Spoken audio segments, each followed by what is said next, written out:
Hi guys, welcome to another episode of super hero expose. आज हम बात करेंगे कि बैटमैन की new animated movie the long Halloween part 2, जिसकी इनिशियल रिलीज थी 27 जुलाई 2020 और ये रेटिंग्स भी इसकी काफ़ी ज़्यादा अच्छी है।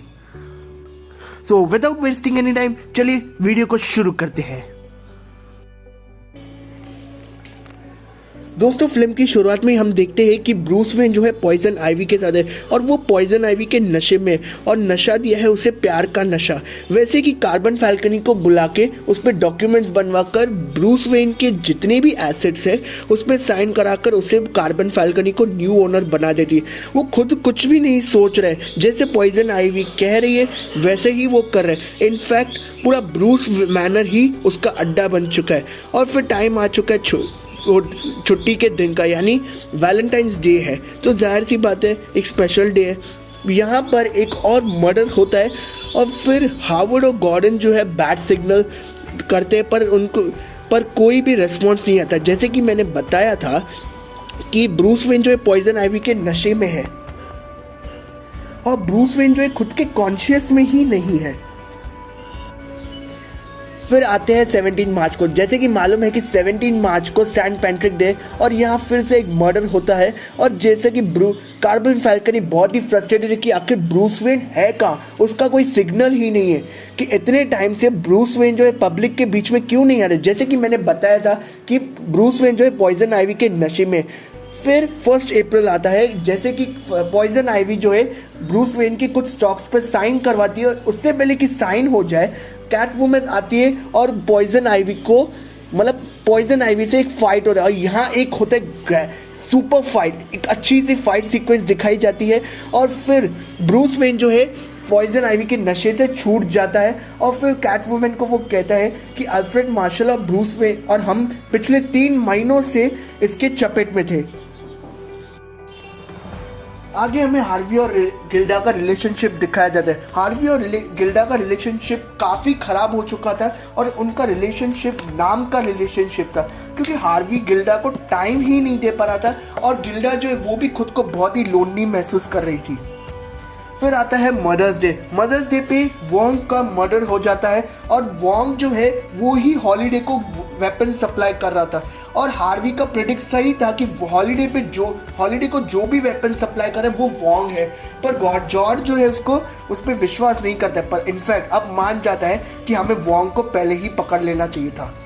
में आर्कैनिज्म में एक स्केयरस्क्रो दिखता है जो भागने की कोशिश करता है और उसे पर बैटमैन पकड़ लेता है। वो बैटमैन पे पॉइजन छिड़कता है पर बैटमैन पे कुछ असर नहीं होता है क्योंकि उसने मास्क पहना है। और पर वो एक सिरम इंजेक्ट कर देती है जो बैटमैन को अपने पास्ट की याद दिलाती है, सेम जैसा ही स्कारलेट विच ने जो है सब एवेंजर्स पे किया था। उसे अपना पास्ट याद आने लगता है, एक बहुत ही डेडली पास्ट याद आने लगता है कि कैसे उसके पेरेंट्स को मारा गया था। वो अपने एली में चाइल्डहुड देखता है, पर इस बार जो है बैटमैन से एक छोटा बच्चा डरता है और इसी टाइम में कैट वुमन आती है और उसको बैटमैन को बचा लेती है। क्योंकि हर टाइम अगर सोचिए अगर कैट वुमन नहीं होती थी तो बैटमैन का आज बहुत ही बुरा हाल होता था। इसलिए ये मालूम पड़ता है कि कैट वुमन अपने बैटमैन के साथ अपना फ्यूचर चाहती है। दोस्तों, आगे हम देखते हैं कि गिल्डा न्यूज़ दिखती है कि जैसे आर्कैनिज्म से 2 जने भाग चुके हैं, जिनमें से एक था स्केयरस्क्रो और उसके बाद फिर सोफिया आती जो कार्बन कैल्कनी की बेटी है। और सोफिया कहती है कि आपके कहने पे, यानी कार्बन कैल्कनी के कहने पे अल्केमिज़र से 2 जनों को भगाया था और वो चाहती है कि मुझे भी आपके बोर्ड ऑफ मेंबर्स में हिस्सा लेना है, यानी वो भी अपनी रोमन फैमिली में वारिस बनना चाहती, वो भी इन डिसीजंस में एक्टिवली पार्ट लेना चाहती थी। पर कार्बन कैल्कनी ने साफ इनकार कर दिया इस चीज़ के लिए। फिर ब्रूस वेन अपनी सफाई देता है कि पार्टी से पहले, मर्डर होने से पहले ही वो यहाँ से भाग। दोस्तों, आगे हम देखते हैं कि गिल्डा जो है न्यूज़ देखती है कि आर्कैनिज्म से दो जने भाग चुके हैं, उनमें से एक था स्केयरस्क्रो। फिर हमें सोफिया दिखती है फिर ब्रूस वेन के अपनी सफाई देता है कि मर्डर होने से पहले मैं निकल चुका था और ये भी कहता है। फिर जॉर्ज और हेवर्ड पूछते हैं कि तुम कहाँ थे उस टाइम, तुम लोग ने कार्बन फैल्कनी को फिर ड्रग्स क्यों दिए। और इसी के साथ ब्रूस वेन को एक छोटा इंसिडेंट याद आता है कि जब वो कार्बन फैल्कनी से पहली बार मिला था। कार्बन फैल्कनी के फादर थॉमस वेन के पास आए थे अपने कार्बन फैल्कनी के साथ कि उसे 6 गोलियां लगी, प्लीज़ उसे ठीक कर दो। थॉमस वेन कहता है कि भाई यहाँ नहीं, तुम हॉस्पिटल में लेके जाओ, पर वो इनकार कर देता है। थॉमस वेन वो कहता है कि तुम ही इलाज करोगे इसका, मैं हॉस्पिटल नहीं लेके जाऊँगा। फिर वो उसका इलाज कर देता है और काफ़ी बेटर कंडीशन में आ जाता है। फिर ब्रूस वेन की पहली बार उससे मुलाकात होती है और कार्बन फैल्कनी कहता है कि तुम्हारे फादर का मैं कभी भी इंतज़ार ऐसा नहीं भूलूंगा, तुम्हें जब भी मदद हो तो मेरी को याद करना, मैं तुम्हारा ऐसा नहीं भूलूंगा। फिर ब्रूस वेन अपने प्रेजेंट में आ जाता है और कहता है कि ये इकलौती मेमोरी थी जो मैं जानता हूँ। उसके बाद कार्बन फैल्कनी से मेरा कोई वास्ता नहीं है। उसके बाद ये दोनों चले जाते हैं और ब्रूस वेन अल्फ्रेड से कहता है कि मेरे को मालूम है, इन दोनों को लगता है कि मैं ही सीरियल किलर हूँ, इसके लिए मुझ पर नजर रख। आगे देखते हैं कि सोफिया और सैल मरोनी एक दूसरे रिलेशनशिप में आ जाते हैं और फिर सैल मरोनी अपने फादर से फादर्स डे पे मिलने जाता है और उसी टाइम वो अपने फादर्स डे से जैसे ही कहता है तो उसके फादर का कत्ल हो जाता है। उसके फादर का किलर और कोई नहीं बल्कि हॉलीडे किलर है। वो बहुत कोशिश करता है पकड़ने के लिए, पर वो हॉलीडे किलर अनफॉर्चुनेटली उससे एस्केप हो जाता है। फिर उसके बाद ग्रेवयार्ड में कार्बन फैल्कनी किसी का इंतजार करता है, यानी किसी एसेसिन का, और उसको कुछ पैसे देता है और बोलता है कि ये मेरा काम हो जाना चाहिए। कैट वुमन उधर ही उस पर नजर रखती है। सैम मरोजी जो है हार्वी से मिलता है और उससे बोलता है कि मैं कार्बन फैल्कनी के बारे में सब कुछ तुम्हें बताऊंगा, बस मेरे पे जो भी क्रिमिनल चार्जेस है वो तुम सब हटा दो। और फिर हार्वे कहता है कि इससे बड़ी डील, बेहतर डील क्या हो सकती है। फिर मैड हंटर और स्केर्सको और बैटमैन के बीच में लड़ाई होती है, जो वो नॉक हो जाता है बैटमैन। और फिर हार्वे को जो है जैसे ही एसेसिन मारने वाला है उसी टाइम कैटवुमन आके बचा लेती है और हार्वे जो है एसेसिन के पीछे बहुत दूर तक जाता है, बहुत दूर तक, काफ़ी लड़ाई भी होती है और आखिर में जो है हार्वे को वो एसेसिन नॉक कर देता है और वो भाग जाता है उसी टाइम। हम देखते हैं कि मैड हंटर और स्केर्स को कहीं तो उसको लेके जाया कर दे बैटमैन को, पर बैटमैन जो है भाई बैटमैन है, वो उधर से एस्केप हो जाता है कैसे तो करे और वो उन दोनों को नॉक करके उधर से चले जाता है कहीं तो। और जब वो हार्वे उठता है तो देखा होता है कि वो एसेसिन भी मरा हुआ है और वो उसको और कोई नहीं बल्कि फ्राइडे किलर, हॉलीडे किलर ने ही मारा है।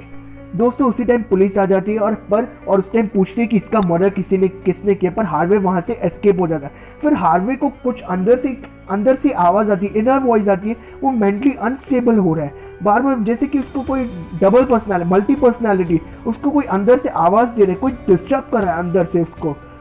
दोस्तों अभी आ जाते हैं कोर्ट रूम के सीन में। कोर्ट रूम के सीन में जहां हार्वे अपना कन्फेशन कर रहा होता है उसी टाइम जो है सैल मरोनी भी होता है, पर वो अपने इरादे से पलट जाता है। वो अपना वादा जो है तोड़ देते हैं कि वो कार्बन फैल्कनी को कुछ बताएगा और यहाँ हार्वे का बहुत ही मजाक उड़ता है काफ़ी हद तक। यहाँ फिर उसके वापस उसी अंदर अपनी आवाज़ आती है कि बस अब बहुत हो गया, तुम अपना धावा बोलो, अपनी चलाओ। और यहाँ सैल मरोनी जो है काफ़ी उसको धोखा देते हैं और अपने बात से पलट जाता है। फिर उसको जॉर्ड को एक इन्फॉर्मेशन आती है कि भाई तुम्हें कोई बुला रहा है, और जहाँ भी यहाँ कोर्ट रूम में डिस्कशन चल रहा होता है वहीं जो है जॉर्ड छत पे जाके उसे एक बंदा दिखाई देता है, वो और कोई नहीं बल्कि बैटमैन है। और फिर वो उसी टाइम बैटमैन कहता है कि उसे एक गन मिली है, वो गन और कहीं से नहीं बल्कि हार्वे के बेसमेंट से मिली है और उसको लगता है कि हार्वे ही है वो हॉलीडे किलर, और उसके बाद सारा शक हार्वे पे जाता है। और कोर्ट रूम में भी उसके खिलाफ सबूत हो रहे हैं, जैसे कि सैल मरोनी, कार्बन फैल्कनी और जॉर्ड और बैटमैन तक भी सब उसके खिलाफ जा रहे हैं। और इसी बीच में जो है सैल मरोनी जो है बहुत खुश होता है और उस पर एसिड फेंक देता है। कार्बन फैल्कन यानी हार्वे पे वो एसिड फेंक देता है, सैल मरोनी को मारने जाता है, पर दो बंदे सैल मरोनी ने पहले ही उस पर असैसिन रखे थे और वो पर उन दोनों को मार देता है। और यहाँ सैल मरोनी का बर्थडे होता है और जिसमें उसने लिफ्ट जब उसने खोली तो उसकी बहन जो है उसकी मरी हुई पाई गई थी, जो एक न्यूज़ रिपोर्टर थी। वो देख के काफ़ी चौंक जाता है। यहीं पे फिर उसके बैटमैन जो है उससे गिल्डा से पूछता है कि क्या तुमने उसके सैल मरोनी की कोई बिहेवियर में चेंज देखा, पर वो कुछ नहीं उससे पता लगा पाता है क्योंकि वो जानती ही नहीं उसके बारे में कुछ। और उसके बाद बैटमैन को कहीं से भी तो टिप मिलती है कि आज नेबर्स डे, शायद हॉलीडे किलर फिर से कोई ना कोई मर्डर करे। और उसके बाद सैल मरोनी और टू साइडेड मास्क जो है फिर दोनों की मुलाकात होती है और वो सैल मरोनी को मारने की कोशिश करता है। और उसी टाइम जॉर्ड और बैटमैन आ जाते हैं और वो टू साइडेड मास्क वाला जो है उसको थॉमस वेन को मेंशन करता है। पर अचानक से हार्वे पे हमला हो जाता है और वो मर जाता है। और इसी तरह से दोनों जॉर्ड और बैटमैन को मालूम पड़ता है कि हार्वे जो और टू साइडेड मास्क किलर नहीं बल्कि हॉलीडे किलर और कहीं और कोई है। फिर आ जाता है हैलोवीन फेस्टिवल और उन्हें फिर बैटमैन अपने पेरेंट्स को याद करते हुए बोलते हैं कि आखिर उन्होंने कार्बन फैल्कनी से क्यों इतना रास्ता रखा। अल्फ्रेड कहता है कि गलती हर किसी से होती है, इसके लिए वो बहुत ही यंग एज में चले गए। और फिर इसी के बाद यहीं पर गिल्डा जो है, जॉर्ज जो है गिल्डा पर हाई सिक्योरिटी इसके घर के आसपास रखता है। जैसे कि अगर हैलोवीन है, अगर गिल्डा पे उसके ऊपर कोई भी अटैक हुआ तो हम उसे हार्वे को हम लोग आसानी से पकड़ लेंगे। और फिर जो है आर्कम असाइलम पे हमला होता है। फिर जो होता है सोलम असाइलम और हार्वी बीटेक जो है वो दोनों कैप्चर कर लेते हैं। जॉर्ड और बैटमैन जो है काफ़ी परेशान है कि आखिर हार्वे से हो क्या रहा है। फिर वो बैटमैन जो है कार्बन फैल्कनी से पूछता है कि आखिर क्यों तुम लोग क्या चाहिए, कि आखिर कार्बन फैल्कनी फ्राइडे हॉलीडे किलर के बारे में कुछ ना कुछ बताओ। इससे पहले कि वो कुछ बताए तो वो बैटमैन पे हमला करता है और उसी टाइम कैटवुमन जो है आके बचा ही लेती है। फिर बैटमैन सवाल पूछता है कि आखिर तुमको ना लेना ना देना, आखिर क्यों मेरी मदद कर रहे हो। तो इसके बाद वो फिर कैटवुमन बताती है कि मेरी मम्मी का मौत के राज वो ही जानता है, कार्बन फैल्कनी, कि आखिर मेरी मम्मी डेड है या कहाँ है और या जिंदा है। और इसी दौरान हार्वी बीटेक जो है सब यानी एक्सेप्ट कैलेंडर मैन को हर किसी इविल्स को छोड़ देते हैं। यानी जो जो मूवी में बैटवुमन और कैटवुमन जिनसे लड़ रहे थे उन सबको आज़ाद कर दिया और पूरा मतलब एक सिटी पे अटैक हो गया। यहीं पे फिर जो है हार्वी बीटेक जो है कार्बन फैल्कन को कैप्चर करता है और एज यूजुअल कॉइन फ्लिप करता है। और जैसे ही ये कॉइन पे जो कंक्लूजन होता है फिर बैटमैन और कैटवुमन काफ़ी विलन्स को आसानी से मार देते हैं और यहाँ पे इनका फाइट सीक्वेंस दिखता है। और फिर हार्वी बीटेक जो है वो कार्बन फैल्कनी पे गन पॉइंट रखता है और उसे मार देता है। और उसी टाइम सोफिया आती है और उसे देखती है कि कैटवुमन ने उसके गन पे उसके फादर को मारा है और यहीं पे वो सबको मार देती है अनजाने में। और यही करते करते अचानक वो एक टॉप फ्लोर से गिरने लगती है। कैटवुमन उसे बचाने की कोशिश बहुत ही करती है पर अफसोस वो उधर से गिर जाती है। लास्ट में ये होता है कि सेलिना कायल अपना मास्क रिमूव करती है और फिर कार्बन फैल्कनी इसके सामने रहता है और बोलते हैं लुइस ये है तुम्हारी माँ। और फिर सेलिना कायल उधर से चली जाती है और फिर कार्बन फैल्कनी जो है बैटमैन के हाथों मारा जाता है। और फिर जॉर्डन भी होता है उधर रुका होता है और टू फेस मास्क भी होता है और बोलता है कि मैं ही हूँ वो हॉलीडे किलर, मेरे ऊपर ही सारे इल्ज़ाम लेना। और फिर उसे याद आता है गिल्डा की याद आती है और बैटमैन जो है गिल्डा के पास जाता है और गिल्डा बताती है कि दरअसल हुआ ये कि। और यहीं पे जो है गिल्डा अपना बहुत ही डिस्कशन करती है, उतना अपना कहानी बताती है और फिर बैटमैन को मालूम पड़ता है holiday killer none other than है गिल्डा। फिर वो जो है फिर गिल्डा पूछती है कि तुम मेरे को क्या पनिशमेंट दोगे। तो फिर बैटमैन बोलता है कि वो तो मैं तुम्हारी स्टोरी के बेसिस पर ही जजमेंट दूंगा कि तुम आगे और कोई किलिंग करोगे कि नहीं। फिर गिल्डा बोलती कि भाई हॉलीडे किलिंग जो है जड़ से उखड़ चुका है, यानी पूरे रोमन फैमिली ख़त्म हो चुकी है। मेरा मिशन ही था कि कार्बन फैल्कनी और उसकी फैमिली को ख़त्म कर देना। और फिर यहाँ पे हमें दिखती है कि कैटवुमन यानी जो सेलिना है वो साथ में दिखती है ब्रूस वेन के साथ। और फिर अचानक से एक घंटी बेचती है और फिर अल्फ्रेड जो है ब्रूस से कहता है ये मेरे लिए नहीं है, ये तुम लोग के लिए आया। और फिर हमें यहाँ मार्शियन मैन और फ्लैश दिखते हैं और फिर यहाँ से शुरू होती है जस्टिस लीग की कहानी और यहीं पे एक मूवी खत्म होती है। मूवी कैसी लगी हो तो प्लीज़ लाइक शेयर और कमेंट करके ज़रूर बताना। अगर मेरे से कोई डिटेल मिस हो गई हो तो प्लीज़ मुझे कमेंट बॉक्स में ज़रूर बताना। तब तक के लिए नेक्स्ट वीडियो में मिलते हैं। Be super hero expose.